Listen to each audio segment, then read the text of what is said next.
Cool. You guys ready to actually talk about the topic that we Yeah. picked? And scene.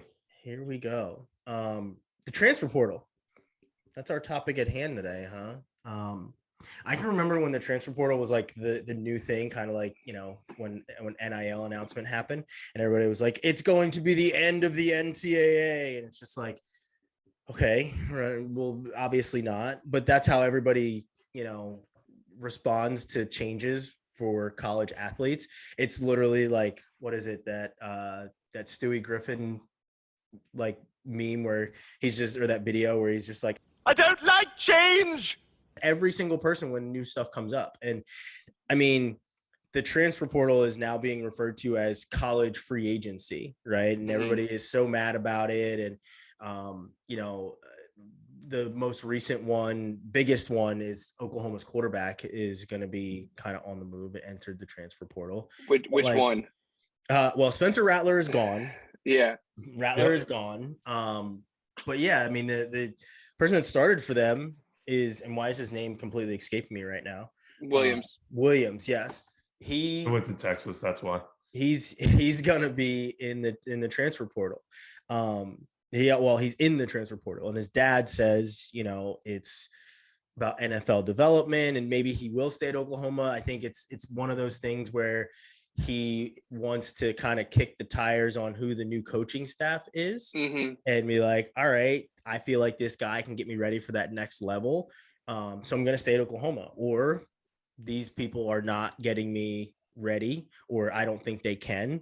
So I'm going to head off to wherever. And it's like, it is the biggest story because he unseated a Heisman favorite for the starting position at Oklahoma. Rattler was the guy that was at the top of the list coming into the season. And, Caleb Williams takes over that spot and now is going to look at leaving. But like, transfer portal, first of all, what do you guys think of the transfer portal? And as somebody who never had a thought about transferring, but also didn't have the same type of transfer, there was no transfer portal, obviously, when I was in college in 2005, 2009. But what do you guys think about the transfer portal? And what were your initial thoughts as soon as they announced that there was going to be this sort of way of leaving one school to go to another? Justin, what do you think? I mean, I think it's good for the sport. Speaking from the coaching and scouting side, I mean, there's a lot of people out there, or kids that are looking to get on tape if they're looking for the professional level. There's as far as, hey, I can go get more playing time here, or even if it's not just tape, even if it's just I want to play, I want to have more minutes, or I want to have a better opportunity to be seen by coaches, or I want to, or even just like I want to play and have my family come see me play, right, instead of watching me on the sideline. Like those are real conversations that happen, and you can find other opportunities that fit within your narrative of what you want out of a college experience.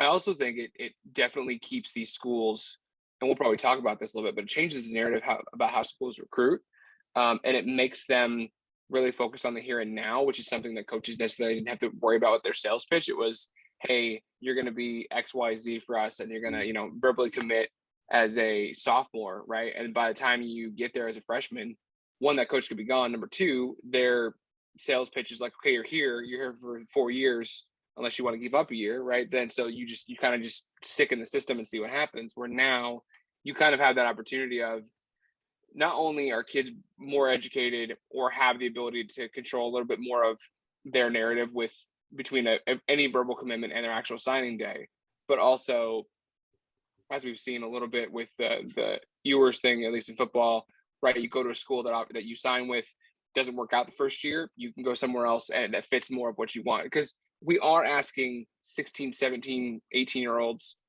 as high schoolers to make decisions on where they go to school and making their first adult decision. And they're obviously going to be, in most cases, I want to say, more educated and have a better feel of what they want out of a college experience after 1 year of actually being a part of it.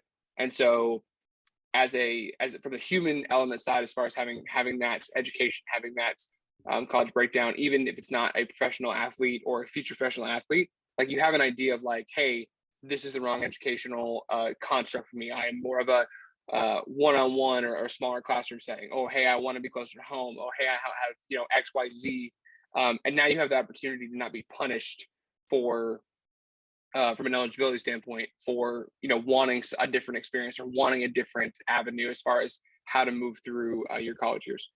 Yeah, and I think that's, I mean, obviously that's where we come in, and with what we do, helping them navigate that process of, what your college experience can be and what factors to look at. So, but there's so many kids that like we don't work with, right? I mean, the majority of them, right? And so, and whoever you get your information from, whether it's parents, whether it's advisors, whether it's us, whether it's other institutions,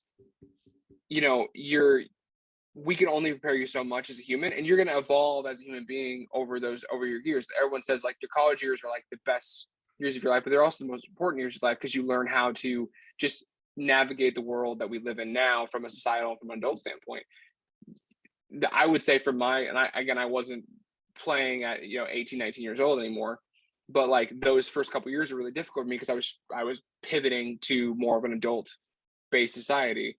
And if you have that plus being a student athlete, and if that is not fulfilling or not the experience that you're looking for, it makes it really difficult to be in a situation that is of your own making, but now and then not have the opportunity to leave from an eligibility standpoint, if you want to continue playing until obviously the most recent rule changes. Mm-hmm.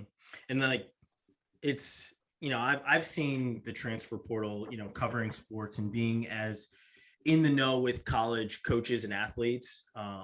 I've seen how the transfer portal can really work.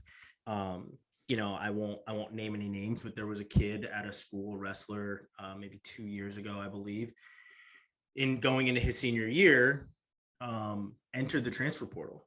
And if he's me as a, college senior in 2009, if he wants to transfer, he has to, go to admissions, and he has to go to his coaches, and he has to, talk with his parents. He has to do all these things in 2009. However, in 2021, 2020, 2019, I believe it was, he didn't have to talk to anyone. He literally hit up academic compliance or whoever else.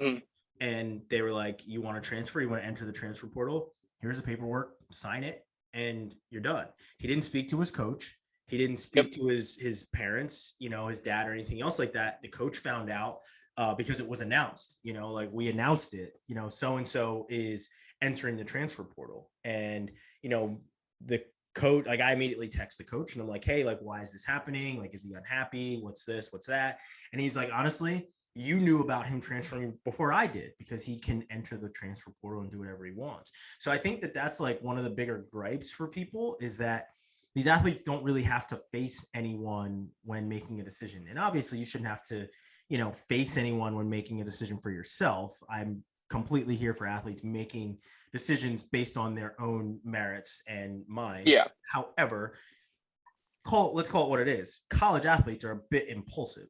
Like, for them, wait, 18 and 19-year-olds are impulsive? I mean, go figure, right? For them, outside of Stetson Bennett, who, won the national championship last night for Georgia, the grass is normally always greener.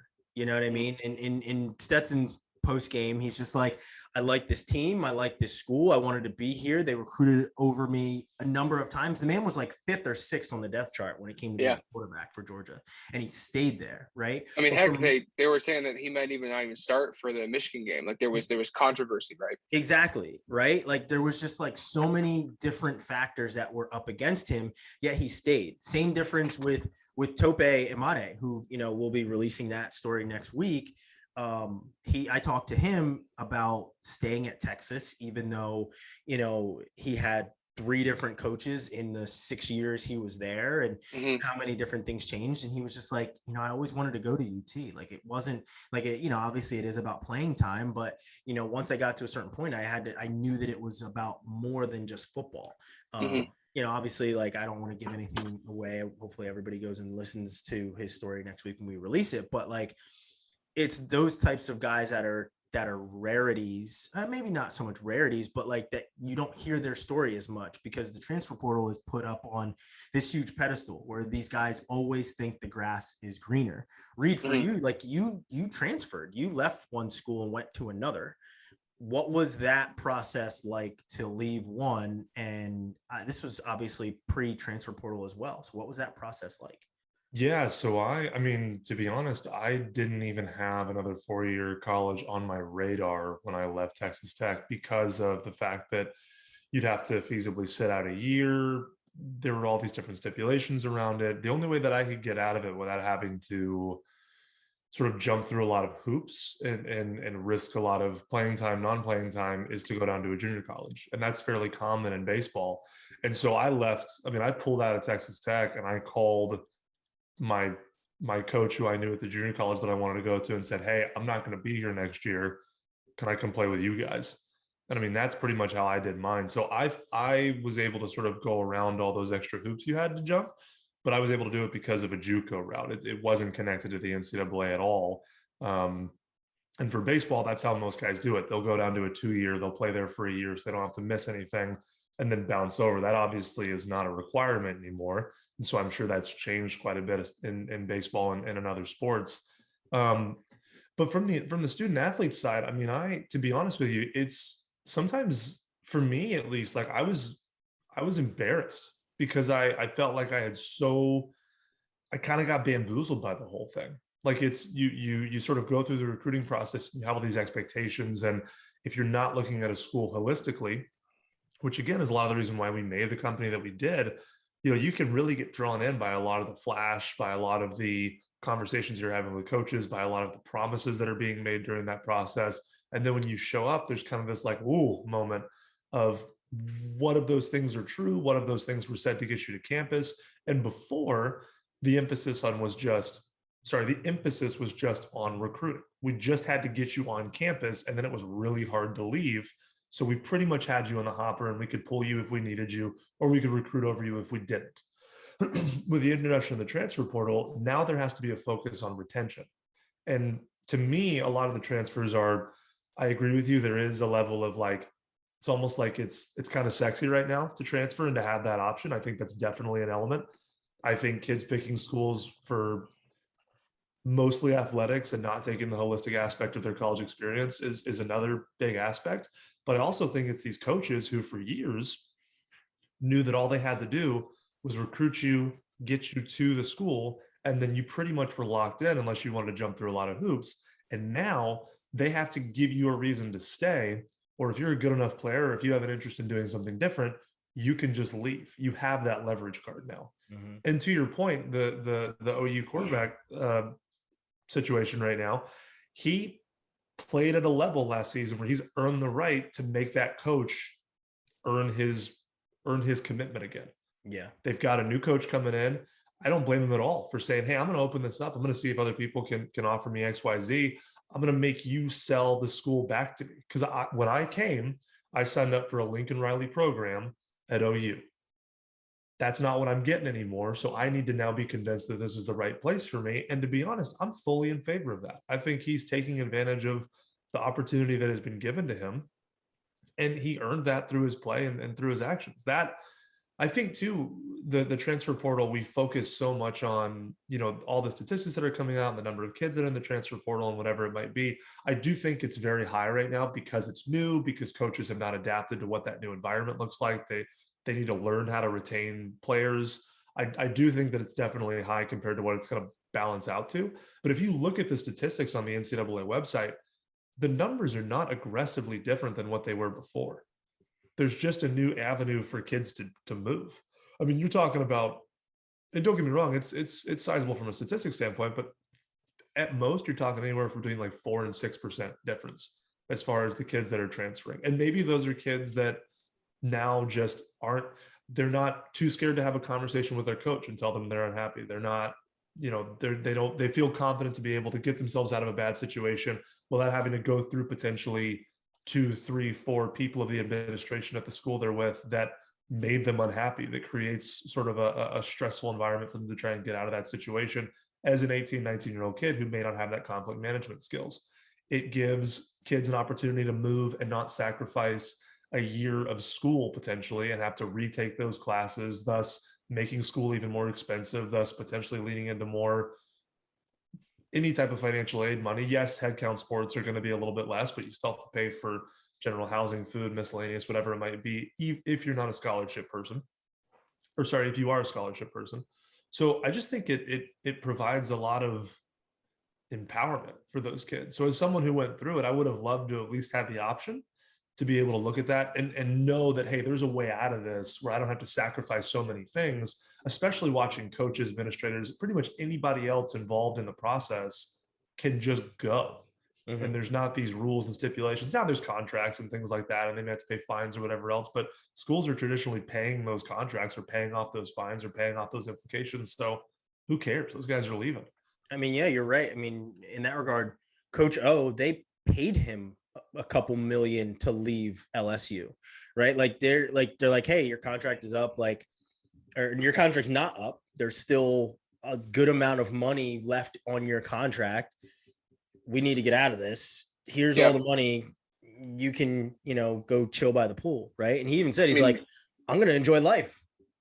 Yeah. I mean, Notre Dame had, I think, like 40 or more $1 million on the payroll at one point in time, with like one coach plus Charlie Weiss plus somebody else, right? Mm-hmm. And then Kelly, right? Like it was like because of all the termination fees. Reed, real quick on to piggyback on what you said. There was from 2020 to 2021 thus far, there's been a 70% increase in the number of transfers across the board. As far as number of transfers, it did spike. However, I think you're correct on that, like the plus or minus 4 or 6% moving forward, because the NCAA and coaches are going to adapt. Like we're not going to see this, like this spike may be the new norm of where we live, but I don't think it's not going to be exponential or even linear. I think it's going to definitely taper off because coaches will adapt. They always adapt. But I do think specifically with the new athlete empowerment kind of era that we're moving into for college athletes, with NIL, with the transfer portal eligibility available now for immediate transfer, I think we're going to see kids not waste time or not suffer through bad locations or bad fits for them as much. And I think we're going to also see it trickle down to not just your star players being in the news, but like the amount of kids per school. For example, I was looking at one chart where it was like women's soccer, right? And like Arkansas has 9 transfers or something, some 7 or 9, somewhere in that ballpark, of girls going to that program from different programs next year for next fall, right? Like there's going to be coaches that change organizations, and then there's going to be influxes of transfers every year to various schools based on coaching changes, based on location, based on other factors. And I think we'll start to see, along with like the NIL that we talked about ad nauseum, some sort of NCAA pushback or counter to sort of pivot that pendulum the other way. And to your point, the stat that you just talked about, so it also applies on the other side. Like the University of Detroit Mercy, their women's basketball program had, I believe, 11 players enter the transfer portal post an investigation about a toxic environment at their school. It gives students an opportunity to say, this is bullshit and we're going somewhere else. We're doing something different. This is not how we're supposed to be treated. And it's funny when you look at kind of 2 points on it. When you look at the coaches that are complaining about it, my boy Dabo, who I always love to mention, he hates it, but he's also, he lost 5 games, whatever it was in the first time in a while. I haven't looked at the statistics. I would imagine maybe he's not keeping every kid that he recruits from the beginning, not having a good season. Of course, he's going to be upset about it. Lane Kiffin was another guy who, equated it to free agency and in the NFL and wanted to complain about it. But then 2 days later, he signed Zach Evans, who was the superstar at TCU. So he's obviously benefiting. Deion's doing the same thing, right? He doesn't like it when his guys leave. He loves it whenever his guys show up. So of course, I mean, you're going to have that mentality on it through and through. That's just how that works. And then, in my opinion, like when you look at the free agency situation, it's kind of funny because I feel like the running joke, especially in football, and we're using football as the example right now because that's where all the media goes, right? If you look across the board, transfers are happening up and down. Baseball's Yeah. another one where it's happening a ton. We just Baseball is because one of the highest ones. yeah, In exactly. the statistics that we have on the board, like baseball, I mean, I know that the stats were from a couple years ago on the NCAA website, and we'll throw that link in the commentary here once we're done with this. But baseball is like, what is it, 24.2% of baseball players are transferring. The only other one that's higher is basketball, and that's almost 30%, right? So like, yeah, it happens more in these sports that don't get all of the, all the hype and everything. Like, think about it. We were looking at the post from Deion Sanders, where it's like the graphic he posted where it's like 1,480 football players are currently in the transfer portal. And everybody's like, oh my God, 1,400, like it's almost 1,500 players. If you look at these other sports, there's more players on the move in these other sports. It just so happens that everyone is paying attention to NCAA football, but like it happens everywhere. The other article that we had in the doc, I believe it said some women's basketball teams had as many as 5 players in the transfer portal. So it's just like, it's all over the place. Me being a Florida State fan, I'm obviously paying attention to what they're doing. And as Deion is taking away their number 1 recruit and getting him to go to Jackson State, Florida State is signing all of these guys out of the transfer portal. Some of these guys, and most of them were starters at these other schools, starting linebacker, starting wide receiver. So while I think that these other schools that are getting these transfers are getting guys that aren't seeing a lot of playing time, I think football is the sport where you're seeing the more high profile guys and girls. Football is a sport where you're seeing the most high profile guys going to other schools. Like I said, it's starting wide receiver from Oregon. It's starting linebacker from here going to Florida State. And then in basketball, women's basketball, it's not happening as much. You're getting, maybe it's girls that are role players. Maybe it's girls that aren't, seeing the floor as much as they want. So they want to get somewhere where they have probably a better chance at proving that they can play. Reed, I'm curious on your take on here as far as schools and how they manage their scholarships.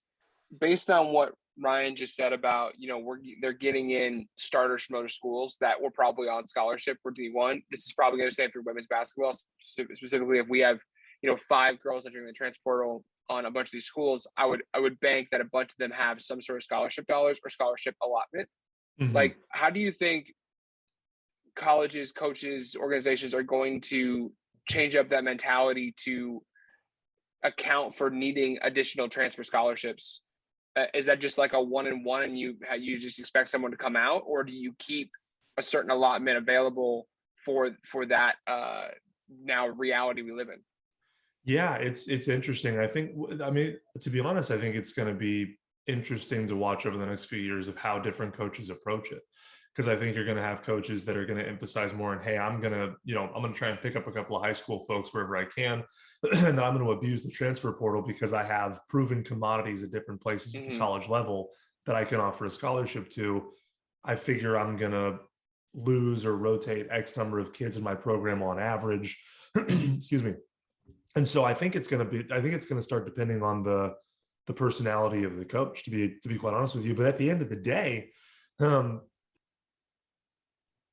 going to be a cool mute. At the end of the day, it's going to ultimately boil down to the fact that high school kids are more likely than not going to have a lower number of scholarships available to them, even from before. And in headcount sports, I don't think you're going to see, it's not going to be as big of an issue, in my opinion, because they've done a pretty good job. They know that's the revenue sports in college. So they've done a pretty good job to give you a number of scholarships you can use that you can still recruit high school. You can still recruit transfer portals. It's no big deal. Where you're really going to see it is in those higher transfer rate areas like baseball, like I believe women's soccer, men's soccer. Those are both also spiking up quite a bit as well.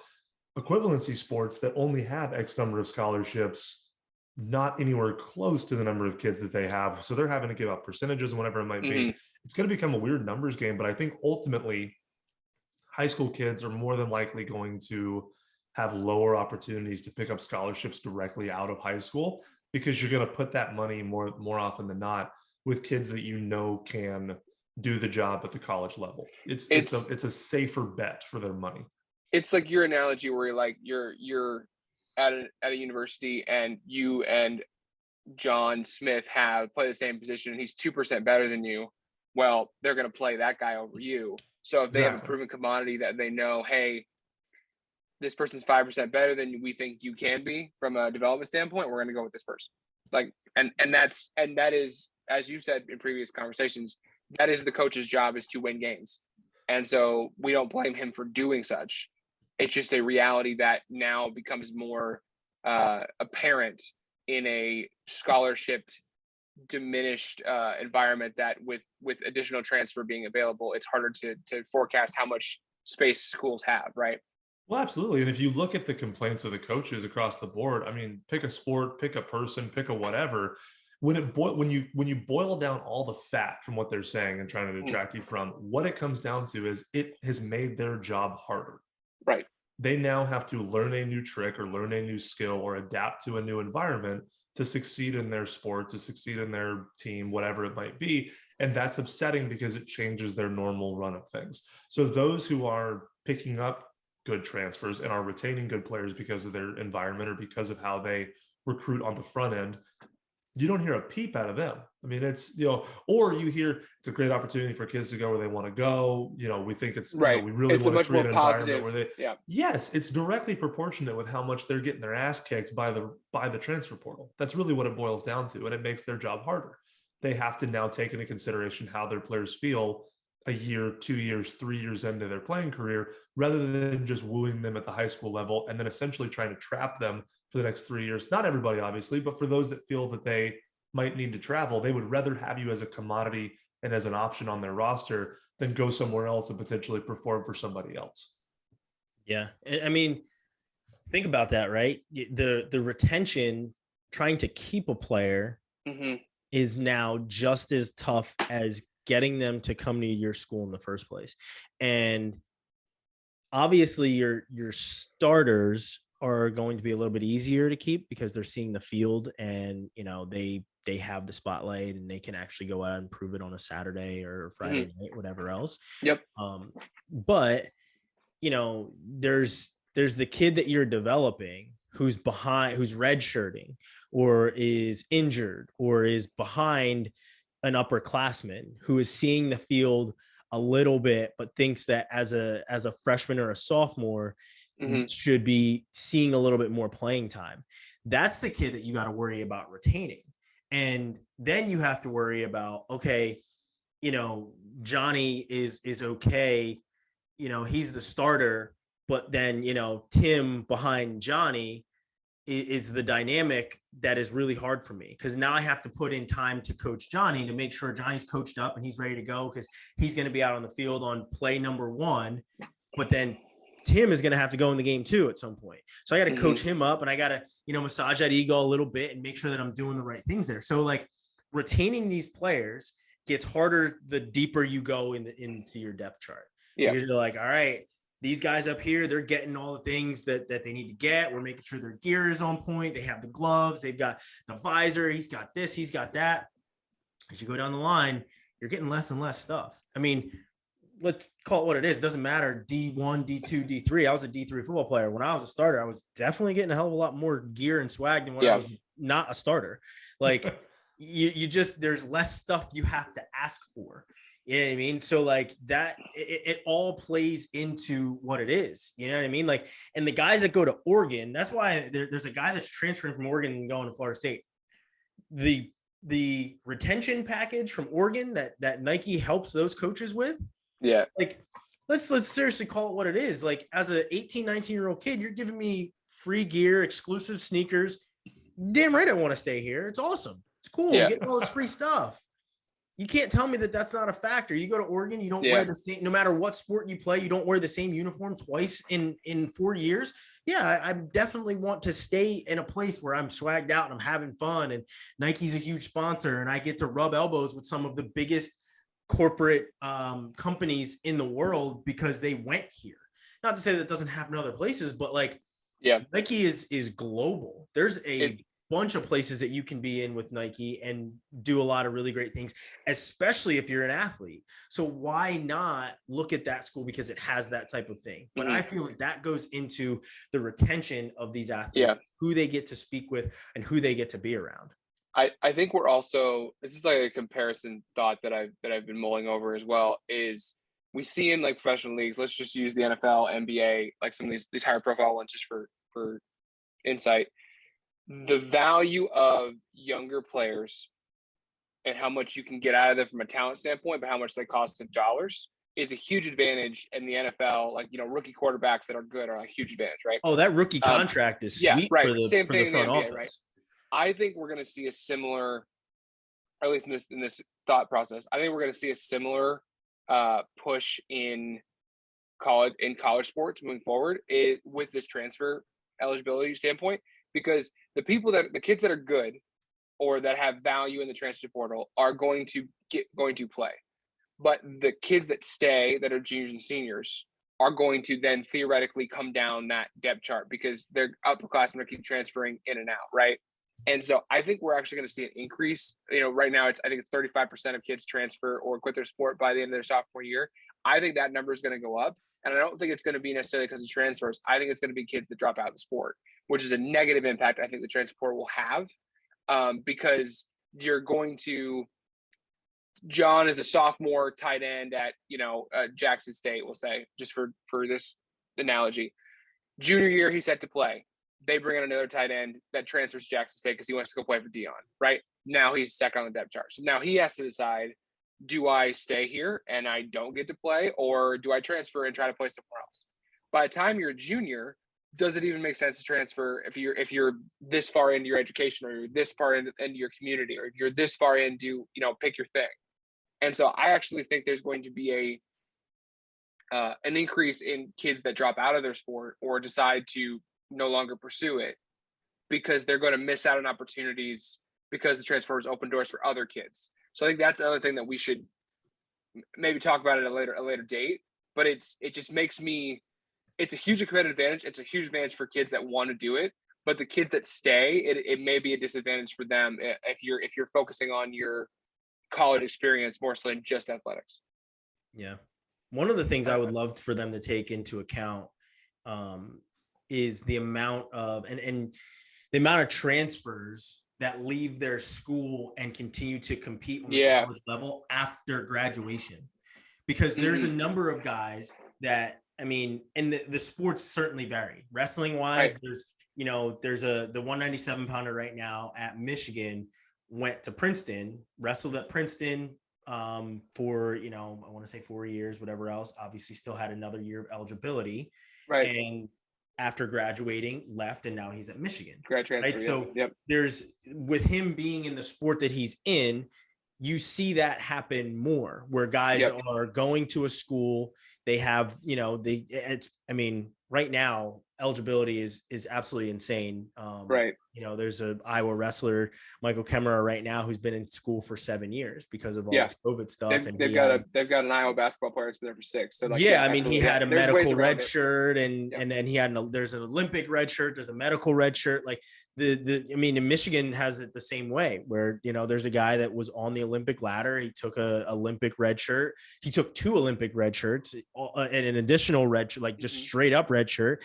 And he's back in the lineup this year. He's been in college for 6-7 years.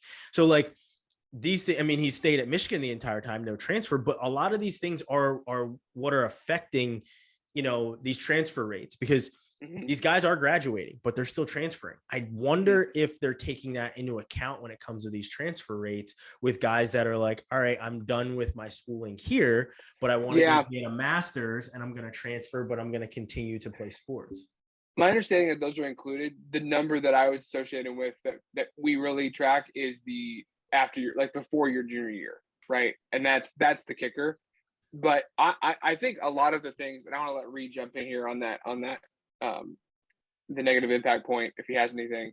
But I think the grad transfer was like the door opening for non or eligibility full transfers, because what you were saying as far as like you just sign a paper and you transfer, it's exactly what grad transfers are. Like you're graduated, the school doesn't care. You just have to reapply to a school, and if you get in, sign a piece of paper, you're on the team, right? If you got eligibility left. So it's super simple comparably to what the previous process was just to transfer. And so I think that was definitely a catalyst. For total transfer numbers, I do believe that number is at least is reported by the NCAA, although they're multiple years behind on like actual transfer data. Yeah. Reed, what are your thoughts on? You have any like takes on the negative impact of the transfer portal? Yeah, a little bit. I do want to make a point about the grad school thing, though. Yeah, Is absolutely. that the grad transfers, those have definitely been happening for a lot longer than more traditionally, a lot longer than sort of what this transfer portal fiasco has all been. Yeah. And I think that the reason that you don't hear a lot about it is because it fits well into the narrative of what the NCAA wants sports to be. You have somebody who used their sport to go and get a degree. They've now used sport to extend into further education. And that fits the narrative very well for what they want to promote as far as what they're doing.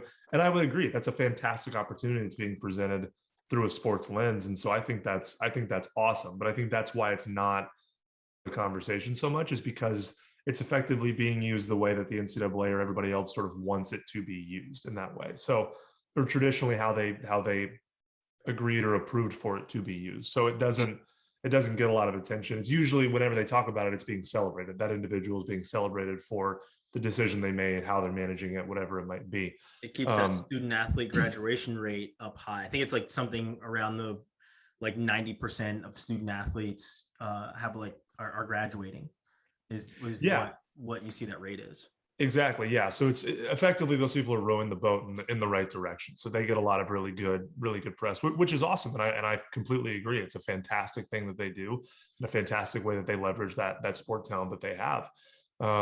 It's, to Justin's point, I think you really have to focus on really the career up to the start of your junior year. That's where the majority of movement happens. And I think a lot of it has to do with age. A lot of it has to do with not knowing what college is going to provide, not knowing what a coach is going to provide, not knowing how your college experience is going to adjust who you are as a person for the first 2 years when you're really sort of discovering who you are. And that, I think, is the negative impact, is that to me, it's a disservice on the high school age kids that are not being given the proper tools and the proper education on how to evaluate a school holistically. And that plays back into what we're trying to address and what we are addressing and what we do, from the sense of sports are great. Sports are wonderful. Sports can provide great opportunities. Sports are at most 20% of your college experience, even if you are playing at high level FBS. Now, yes, does it take up a lot of your schedule during the week? Absolutely. Does it take up a huge amount of your weekends, especially during the fall and winter? Absolutely. Are you going to miss holidays? Absolutely. But at the end of the day, your degree is from there, your network is from there, your environment is from there, all these different aspects that are constant. It's like a salary as opposed to hourly work for your sport. Your salary is going to that college. That's constant. You're always there. That's ever present. And so we need to do a better job of educating those kids at the high school level as they go through the recruiting process to understand what this decision really means and what the ripples of that decision can be. Because you're not going to expect kids to get it right every time. And that's why the transfer portal is great. If you guess wrong, somebody gets you on something. If you realize that's not who you really are, you need something different when you get to college, you have that opportunity to change. Right? Or your situation changes, any other external factors, whatever, you have that safety net to go somewhere else. We shouldn't be promoting it as something that you use just to up your NIL game, or because you didn't get to start your freshman year, or whatever that might be. We should use it as a, hey, this didn't work out. You're not taking the major you want to take. The city that you're in doesn't fit the culture and the environment that you want to be a part of. There was a coaching change that changed the philosophy of the team that you don't align with, and you need to do something different. Those need to be the conversations, in my opinion, that happen. And if we do a better job of educating the kids at the high school level and giving them sort of a platform and a foundation to choose a school in a much more holistic fashion, then I think you would see a lot lower transfer rates, from the standpoint of you'd have more Topes.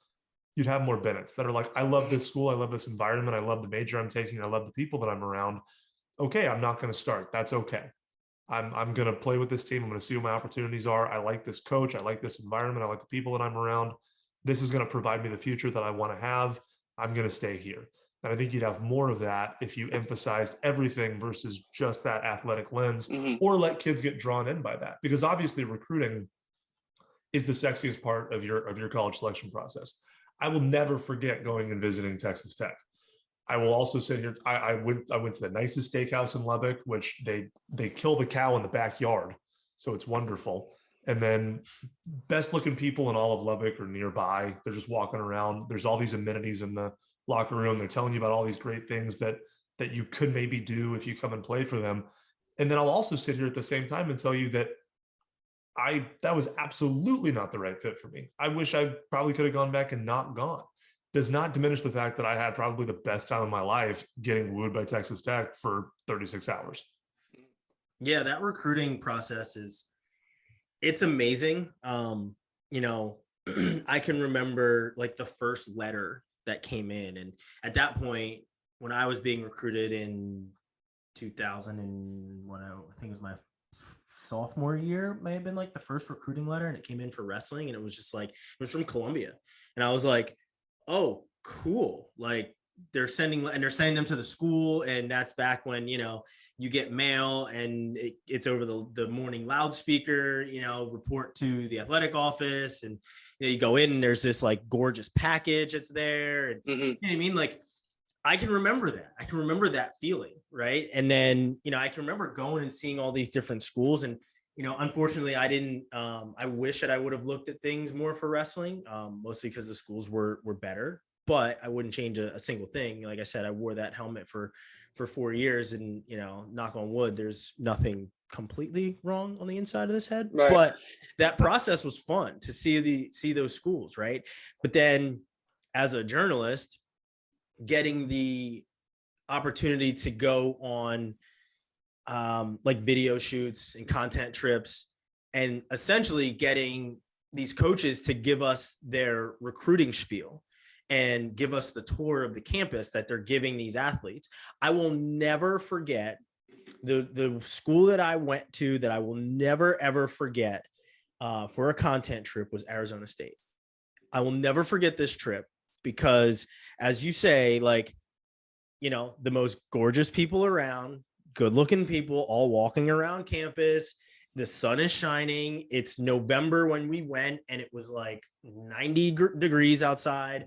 And they take you over to like, there's like a spot, I believe they call it Palm Row, where it's like, say like 70, 80, 90 yards of just like a walkway lined by palm trees. And they tell you the story about how the school was actually built around Palm Row and how all those palm trees were there and they couldn't move them. And like, check.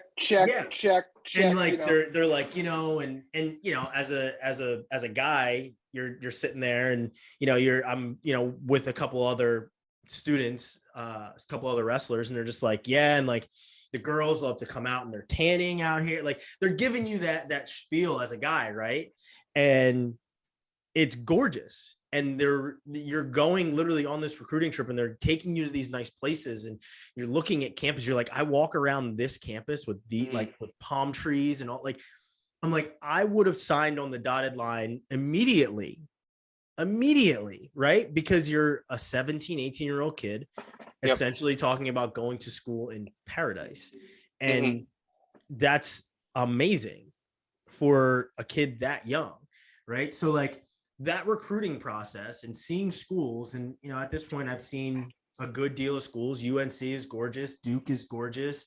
You know, those schools have they have Olympic sport weight rooms. So, you know, football has their own weight room, Olympic sports have their own. So like, if you're in Olympic sport, you don't have to worry about the biggest team on campus taking up all the room, right? So like, you have all these amenities when it comes to recruiting, and yet the arms race continues because you go to all these different schools, and as gorgeous as it was at Duke, it was just as gorgeous at UNC. It's 10 times better at Oklahoma with all the amenities that they have at theirs. Like, I've never seen a facility like Oklahoma's. It's incredible, right? Like the 40 times or laser time, the posts come out of the ground. Like, there's iPads on the squat racks. All of these things are incredible, right? And you remember, kids are leaving these top level A1 amenities to go somewhere else.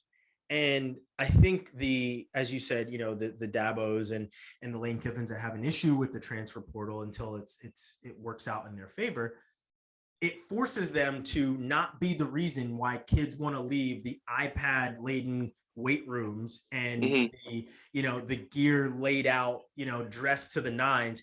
It forces these coaches to be more than coaches and to be true role models. And that's the problem that a lot of these people have with the transfer portal is, oh, now I have to be a decent human being, essentially. Not to say that coaches are horrible human beings. I've had a ton of amazing coaches, but you also hear the horror stories of, the Urban Meyers kicking the kicker. I mean, it was the pros, but you trying to tell me that Urban Meyer had the crew that he had at Florida and there was nothing that went on there that he had to, essentially brush under the rug? Like, I'm sure that these things happen at all these different schools. It's forcing these coaches to be empathetic and to not just care about the X's and O's. Now you have to care about who the kid is, in his heart, in her heart, in their head, because we're very mental health awareness conscious now. Like, there are so many more factors that I don't think is being taken into account when it comes to kids entering the transfer portal. And certainly you're going to have the freshman superstar that thinks he should play every single down, or that they should be on the court for, 50 minutes, 800 minutes a year. Like, you're going to have those kids that are just like, I'm not starting, I'm out of here. You're going to have those, but you're also going to have the kids that are just like, man, like, I'm not getting the attention and I'm not fostering here. This isn't building me. I need to go. Like, these coaches aren't the coaches that are, the good coaches for me. They're not the people that I thought they were when they were sitting in my living room telling me how awesome I was. So, like, that bait and switch that Rowan talks about, where he said he sat in the room at Ohio State and went with his brother when his brother was being recruited by them. And he was like, they couldn't do that to me.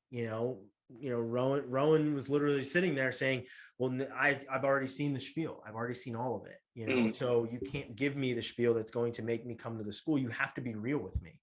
You have to be, because, they see he's already been there and he's seen it. So it's truly forcing, the transfer portal is forcing coaches to be more like Dion, who is investing in his players and working with the obviously he has more assets at his disposal when it comes to getting, Michael Strahan suits and, making sure that his guys are, dressed well when they travel and everything else. But he's also doing the work. He's investing in his players to get the best that he can get out of them. So I can't blame these high level recruits for wanting to go to Jackson State and play for a guy that does that and isn't just worried about the X's and O's. He's worried about whether you're eating at night. He's worried about if you're safe. He's worried about all of these things because he's doing it more from a parent level of worrying about his athletes than he is about a coach level worrying that you're dropping to the correct depth, or that you're covering the right part of the field, or that you're spying the quarterback when you're supposed to be spying the quarterback, or you're running the right route. Two quick notes on what you said, Ryan, before we wrap up. One, I think it'll be interesting to see, as coaches figure out what their new recruiting retention plan is, where donorship money goes, as opposed, does it go to facilities or does it go to other investments in technology or programs or whatever, as far as we still got to spend this money to get recruits or to get people to sign, I say regardless of what program NIL it is. Development. Yeah, honestly. that could be absolutely one of the avenues. But it's like, what is the thing that draws in these kids? Excuse me. And then the second point, I'm interested to see, with that new strategy, we're moving into an age where today's 15, 16, 17-year-olds are a very different human as far as communication, ability to handle stress and failure, for lack of better words, and additional just components of how they've grown up. And how does college sports help them succeed from a coaching standpoint, from an infrastructure standpoint, from a programs and technology standpoint, that best suits them moving forward, right? We've had a whole bunch of online education the last 2 years through COVID. recruiting is now done a lot through digital manners right now, as well as the on-site stuff. And how do we pivot to, a world where everyone has learned everything digitally and is on their phone and, is really just chewing up everything digitally, but also does not have the human interaction need nor just component to like how they've grown up, right? Because like, I talk to 15-year-olds, that are in my family, and they're like, yeah, I have friends all over the world. I've never met them in person. They're all on the phone, right? Mhm. It's all Snapchat and TikTok and whatever. So they don't necessarily need or they haven't had to facilitate that like one-on-one in-person community. And how do they adjust to a campus lifestyle that is much more old school or pre this generation in infrastructure standpoint? Yeah, recruiting definitely got harder when COVID hit because Yeah. they had campus lockdowns. The recruits weren't allowed on campus. Right. The coaches couldn't go visit. You couldn't do it. So everything was virtual. You saw some people get creative, and these coaches started shooting campus virtual tours. So it got real. You had to get creative. You had to be able to show off your campus, and Yep. the coaches had to be, as I said before, more than coaches.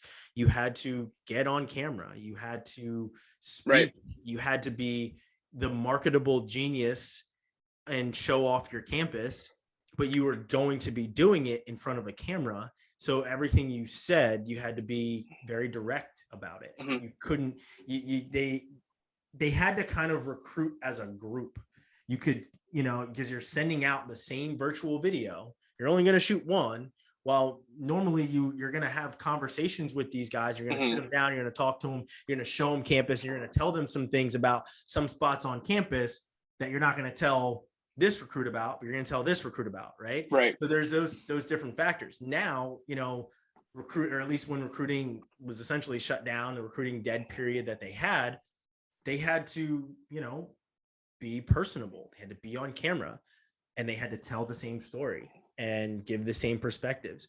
So, that definitely changed out. And maybe at some point I talk to one of my coaching friends and see what they had to employ in order to, kind of navigate that dead period of recruiting, because it was really hard, especially because of how long that dead period went. And you had kids that were like, I don't know where I'm going to school yet. Class is starting a month. Right. I would argue that Go ahead, Reed. I would argue that the recruiting during COVID, like you said, Ryan, was probably pretty sobering for a lot of coaches as well, because the exact reason you said, they don't necessarily have the crutch in a lot of situations to look at this nice thing, look at this fancy thing, look at your $10,000 locker, look at your new turf field. It's this is who I am. This is the program. I'm the coach. This is who you're interacting with. And it forced them to kind of go back to the basics in a lot of senses of like, can you build a connection with this kid? Can you make them feel comfortable with this decision? Can you provide? Now, do I wish that it would stay that way? Absolutely not. Kids deserve to go visit campuses. They deserve to see where their environment is going to be. Mm-hmm. That is a critical aspect of making that decision for college, for recruiting, for anything. But I think that year, it probably woke a couple coaches up in the sense of like, oh, I myself I have lost the ability to build connections with these kids, whether it be an age difference or I've relied too much on my external environment or whatever it might be. And you would hope that would be sort of a slap in the face for some people, as far as like, I got to start repositioning how I focus on what I'm talking to these kids about, or how I'm going about this recruiting process. And I would hope that would be a positive wake-up call for some coaches during that COVID period. Yeah, the retention versus acquisition of these players, that balance for coaches and coaching staffs, and as well as administrations, is very big deal now, more so than ever, because of the transfer portal, and because of how fluid the recruiting process is. They have to be personable. They have to be genuine people. You can't really be, we are, you can't really be that type of coach who just walks in and says, we are Alabama, we are Ohio State, this is just who we are. And the kid's gonna be like, okay, well, I want to do this, this, and this. Can I do that on your campus? What's the NIL experience like now?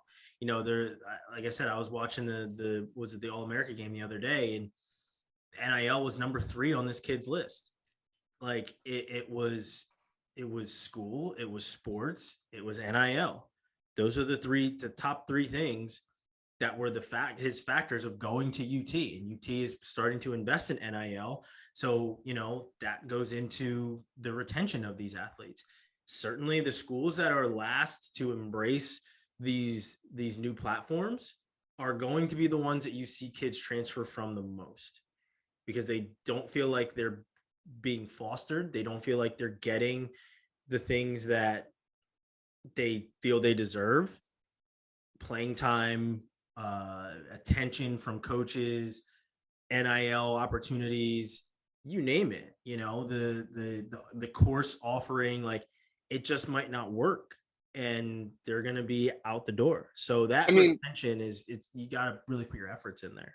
Kids are so the recruiting process, and Reed, correct me if you keep me honest here, like when you're going through recruiting in whatever year that was, or when you were going through it in 2004, 2005, Ryan, right? Like that process pre-COVID was the same as it was then, right? 2019, right? Same process. Yeah, I guarantee it didn't change much. Right. The kids, for 16-year-olds in 2005 and 16-year-olds in 2019 are very different people. Oh, so much. Very different ways of communicating, very different goals in life, very different just general architecture of how they comprehend information, right? Yeah, coaches had to call my house. Right. I didn't have a cell phone. Right.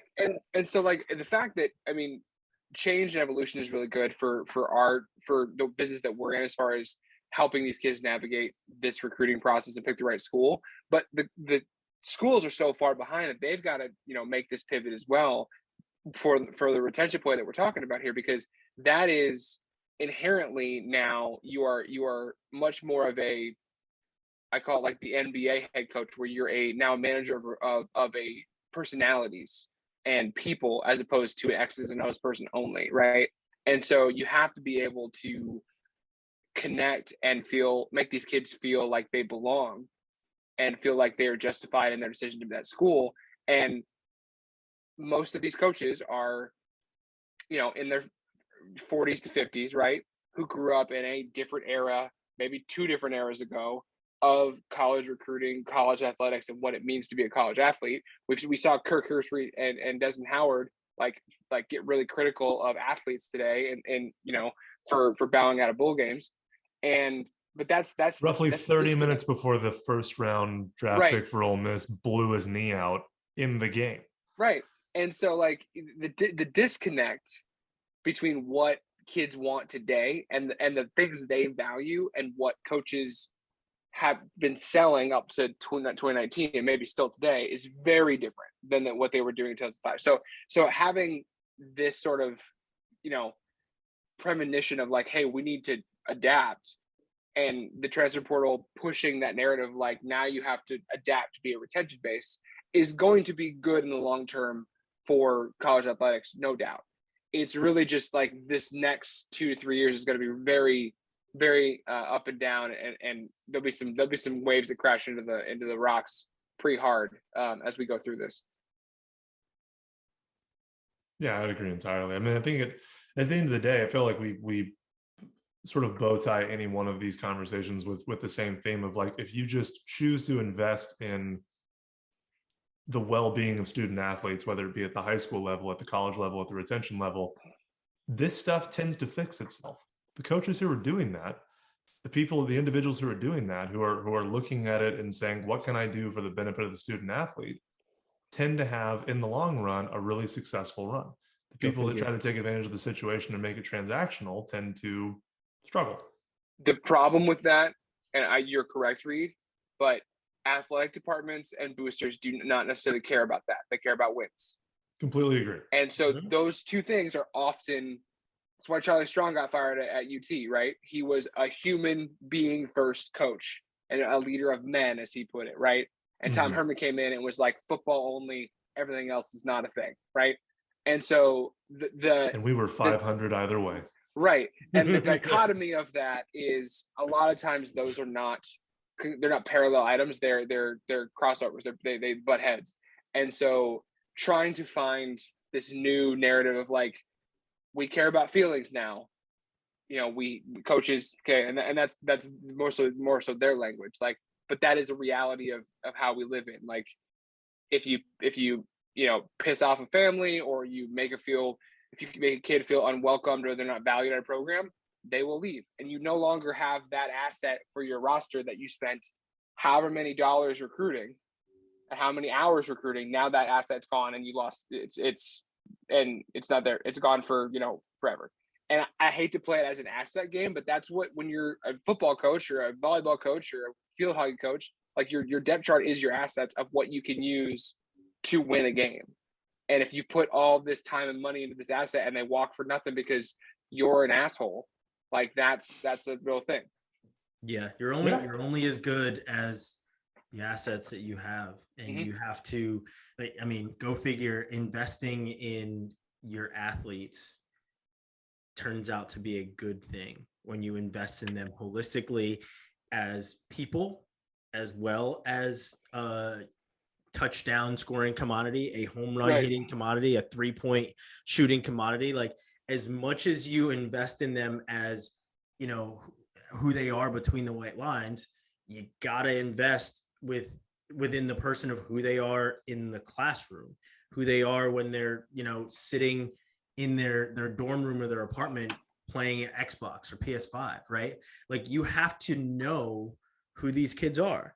Obviously, it's really, really hard for a football coach because you've got like 80 some scholarships. It's way easier for a wrestling coach who doesn't have as many, or a basketball coach who certainly doesn't have as many. But that's the cross that you have to bear. It's going to be tough, but you have to invest in these athletes. And if you don't invest in these athletes, they're going to go somewhere where they're going to get that investment. It's a business. The coaches and universities should treat it as such. You have to retain talent. You have to recruit talent. You have to invest in talent. Like, that's what this is. And if we're going to enable and push the narrative that we like, that being a student athlete at the college level is a full-time job, they should be treated as full-time employees in this right of being like, they have rights, they need to be invested in, they need to have the ability to feel like they're valued, and they have room to grow. And if they don't, they have the opportunity to go find another opportunity, right? Like, that's where we live. And that's the way it should be, in my opinion. Reed, any final thoughts? Invest in the kids. No, I mean, that's always going to come back to that. Coaches get paid to win games, and now you're going to win games when you give a shit about your players, because they will stay and they will work hard for you.